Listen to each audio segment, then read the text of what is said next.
Homes Under the Hammer's Martin Roberts has updated fans on his heroic trip to offer aid to war-torn Ukraine. The daytime TV star, 58, is currently embarking on a lengthy journey from the UK to the Poland/Ukraine border with supplies, a trek that will take him over 26 hours in total.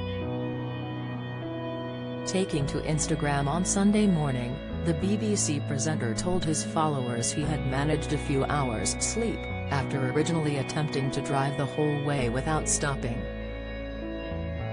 The property expert checked into a hotel in the Netherlands last night, after feeling tired throughout the incredibly long drive.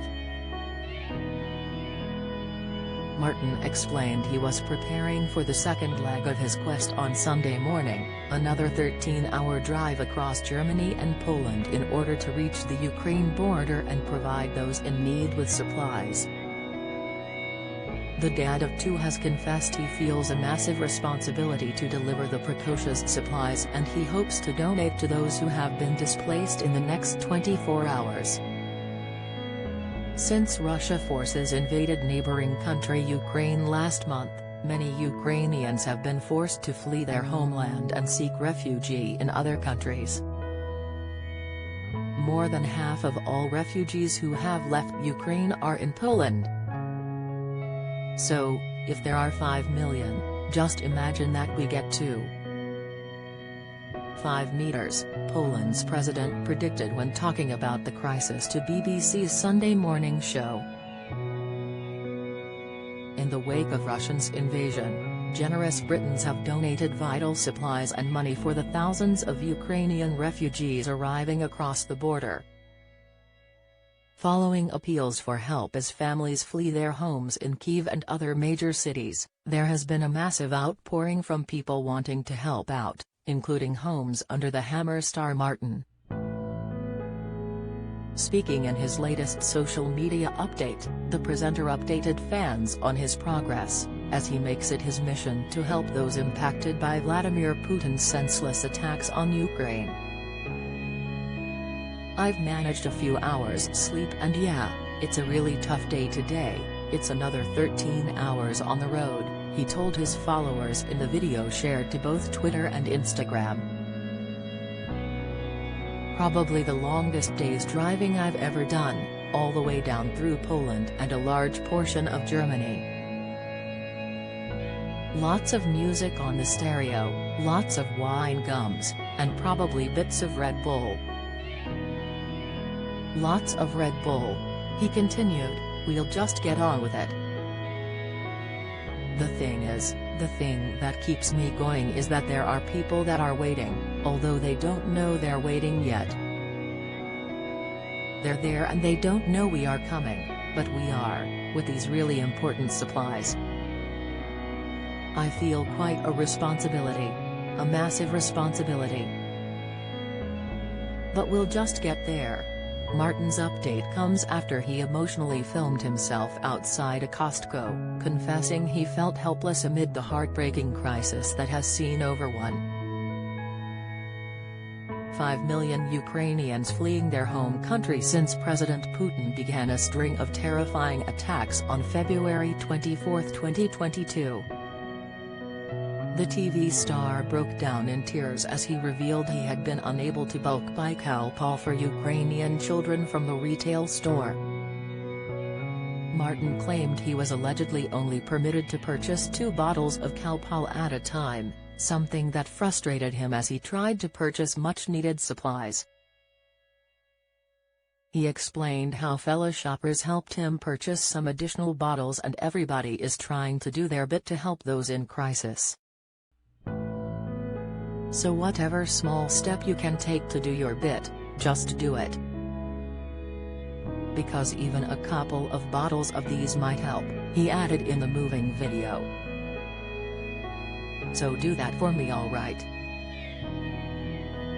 Not for me obviously.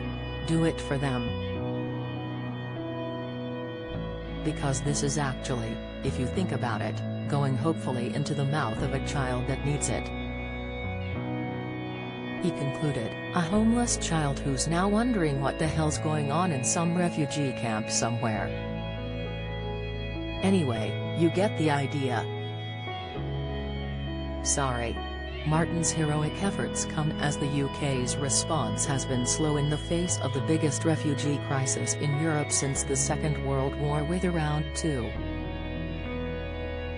million having fled the country.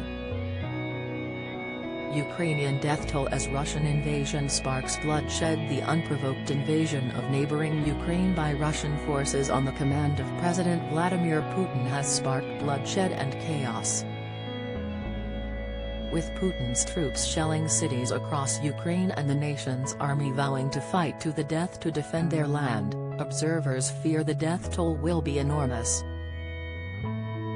On Sunday, February 27, Ukraine's health minister reported that at least 352 Ukrainian civilians have been killed since the Russian invasion began, and more than 1,000 wounded. On March 1, Ukraine claimed to have killed 5,710 Russian soldiers since the start of the invasion.